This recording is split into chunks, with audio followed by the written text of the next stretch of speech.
I was 26 when I moved to France to a theatre school. And there after day, we would study movement.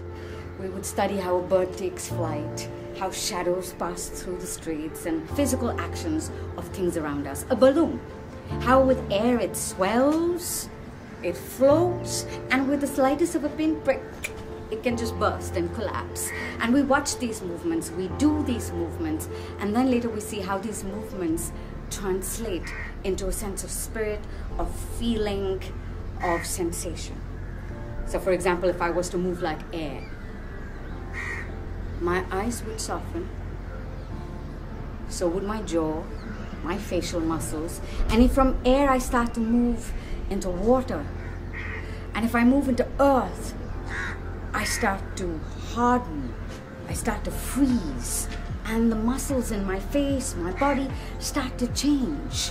The gaze changes, the breath changes, the quality of our movement changes, even our voice can be affected, how we hold our muscles.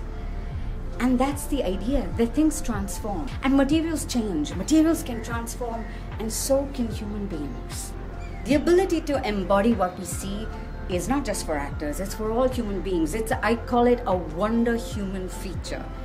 Most of the times, we find it easiest to embody what is closest to us. We embody our parents, their values, their beliefs, their ideas.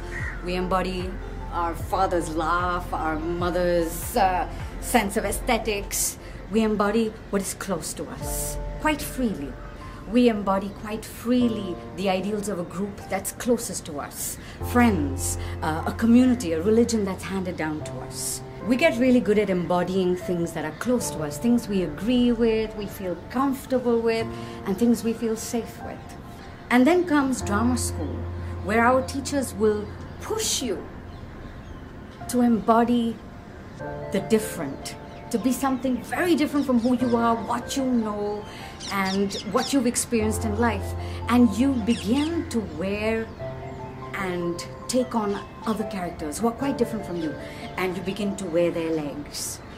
You begin to wear their hunch. You begin to embody their fragility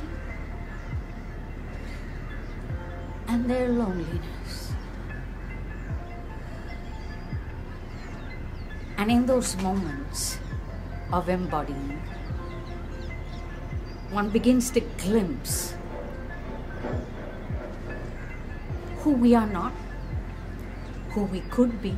Sometimes the act of embodying someone we think who's so different yields so many surprises that we're actually quite close and we feel quite deeply for those who we think are really different from us. The human ability to embody people across boundaries, beyond the barriers of our homes, our lands, our borders, our minds, our hearts. It is this ability that keeps us understanding, it keeps us self-reflecting, and keeps us self-transforming. If we can embody the river, we may keep it purer. If we can embody sunshine, we might be able to spread a little of it ourselves. And if we can embody the other, we may be able to have a symphony of coexistence.